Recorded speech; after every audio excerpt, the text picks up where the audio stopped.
Would like to ask कि title है dear dad, आप कितने अपने पिता के करीब हैं और कोई एक चीज़ जो आपको अभी भी याद आती है अपने पिता की और अरे किस बाप तरीके का रे, रिलेशन है आप दोनों का अपने डैड से, something like that. you first, sir.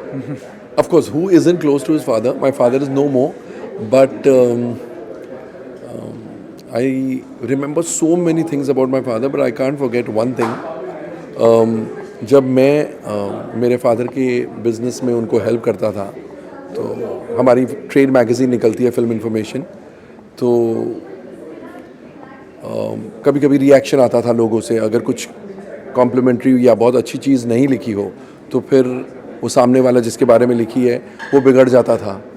And एक बार ऐसे ही हुआ, वो मेरे फादर पर बिगड़ा एंड मैं the young blood that I was, मैं चिल्लाने लगा this is no way this that and all. तो my father corrected me, he said नहीं, हमने हमारा काम कर दिया लिख के, अब उनको भी मौका मिलना चाहिए उनका काम करने का।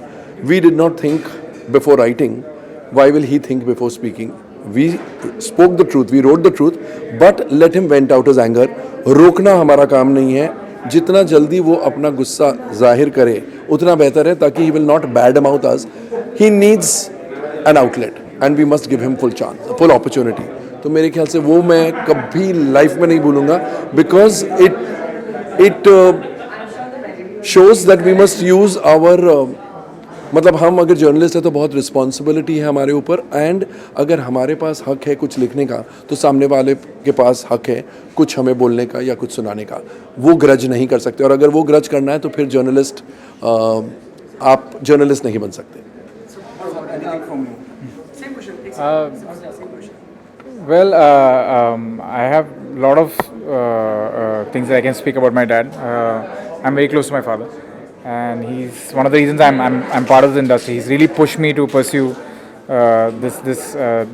this part of my career, because I was actually groomed to take over the family business, and he's a textile man, so I was supposed to work under him and do that. But he saw that spark, and he felt that I really wanted to pursue it, and he pushed me towards this. So I really appreciate the fact that he took that effort to do that. अभी recently one thing happened. He's काफ़ी मुफट है मेरे dad, वो कभी कुछ सोचते नहीं, बहुत ब्लंट हैं, सबको मुंह पे सुना देते, बोल देते हैं। तो रिसेंटली ही मेट वज़ीर के ट्रेलर लॉन्च में ही met Vidhu Vinod Chopra ji for the first time. So Vidhu Vinod Chopra से मिले तो मैं जानता था कि कुछ तो इन बोलने वाले हैं फॉर श्योर, तो मैं संभाल रहा था उनको, मैं ज़रा उनको मुश्किल से उनको I was trying to keep check. So the first thing my father told mister Vidhu Vinod Chopra is that you are the producer of Wazir, I am the producer of your director. So this is what he said. So, and Mr. Chopra was like completely in shock. So I don't think he will forget or I will forget that for a long time. So I think that's something I'll remember for a long time. Okay, the dear dad देखे हैं आपने, the trailer भी देखा है, movie film नहीं देखी है, trailer देखी है, ट्रेलर बहुत बढ़िया लगी है, और I am really looking forward to the film. And Arvind Swami is of course one of my all-time, one of the actors that I always liked his work over the years, and he's making a comeback after such a long time. So very excited to see him in this film, and the promo looks very promising. Himanshu का किरदार कैसा लगा?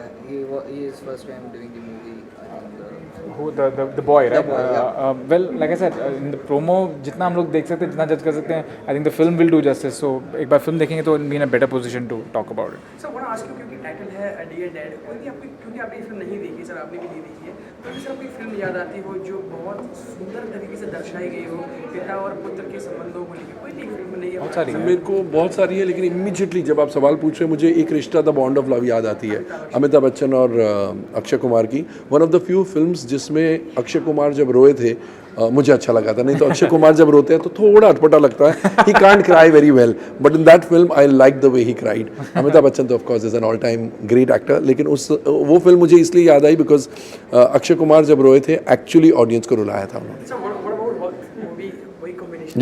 Yes वक्त, yes, very true. Sir what about My all-time favorite. I first of all, I love films which deal with father and son dynamics. My favorite is Shakti. I think Dilip Saban again, Amit Saab ka that combo. Even today when I watch it, and it gives me goosebumps. Very few people know that the film was actually based on a Marathi play, which I got to know recently. Oh, even I yeah, didn't know yeah, this. even I didn't know this. I got my writer told me this. It was based on a Marathi play called Rayagadala Deva Jaag Yete. It was about Shivaji and Sambhaji's relationship, and the movie was based on that. So it was, I think, Salim Javed is one of the finest scripts, and performance-wise, both Dilip Sahib and seeing them together in one frame was just unbelievable. Incidentally इसकी बात चल रही है, शक्ति की बात चल रही है, तो शक्ति के मैसूर टेरिटरी के डिस्ट्रीब्यूटर मेरे डैड थे. अच्छा. आफ्टर लॉन्ग टाइम डैड और सन के जो रिलेशनशिप को दर्शाया गया काफ़ी लंबे वक्त के बाद आ रहे हैं मेरे ख्याल से. Correct. क्या देखते हैं कि ऐसी इस तरह की मूवी बननी चाहिए अभी हर वेल कहानियाँ, हर तरह की कहानियाँ बननी चाहिए. एंड आई एम श्योर आप कह रहे हैं तो मुझे मानना पड़ेगा कि काफ़ी दिनों के बाद ऐसी फिल्म आ रही है. बट या interesting stories with interesting relation dynamics should definitely be told. Are you looking forward to direct some movies और Of course, yeah, I would love to do something with this kind of a dynamic for sure. Sir there is one more question जो आपसे मैं पूछना चाहूँगा, क्योंकि ये पिता उसके हीरो रहते हैं, कोई एक क्वालिटी जो आप अभी तक नहीं सीख पाए. सेम क्वेश्चन कोई एक क्वालिटी जो आप अभी तक मिस करते हैं, काश वो चीज़ मेरे अंदर होती, समथिंग लाइक दैट. सेम मैंने जो कहा ना, मेरे पिताजी बहुत मुफट हैं. काश का नहीं, मैं बिल्कुल नहीं हूँ. मैं कोशिश करता हूँ बट नहीं. I think I am too diplomatic. वही वो जो किस्सा मैंने सुनाया, उनके जितना ठहराव मुझ में नहीं है. मतलब मुझे याद है राजकुमार संतोषी जी के सिस्टर की वेडिंग थी, वहाँ पर ये किस्सा हुआ था. फिल्म सेंटर के जो ओनर थे Ramesh Patel, God bless his soul, is no more, वो भड़के थे मेरे पापा पर, बिकॉज हमने एक आइटम लिखा था जहाँ पर मुकुल आनंद ने ये कहा था कि फिल्म सेंटर अब धोबी घाट की तरह हो गया है. तो फिल्म सेंटर वाले रमेश पटेल ने मेरे पापा को बहुत सुनाया. And Papa just kept smiling. He said, "शांत हो जाइए, शांत हो जाइए." And I blew up and I said, "How can you talk like that and all?" अभी मैं उतना एक्साइट नहीं होता हूँ, लेकिन जितना ठहराव मेरे पापा में था, उतना ठहराव अभी भी मुझ में नहीं आया है.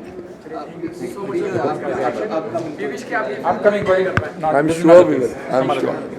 Thank you. For more news and gossips, don't forget to subscribe to Bollywood Helpline.